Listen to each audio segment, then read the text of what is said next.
Правительство республики утвердило величину прожиточного минимума для пенсионеров. Речь идет об установлении социальной доплаты к пенсии на 2015 год.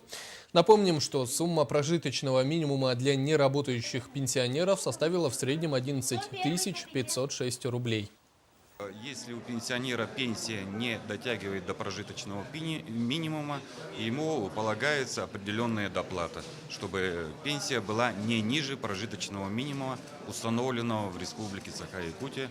Мы такую цифру утвердили на 2015 год, и порядка 30 тысяч пенсионеров в 2015 году будут получать такую региональную социальную доплату.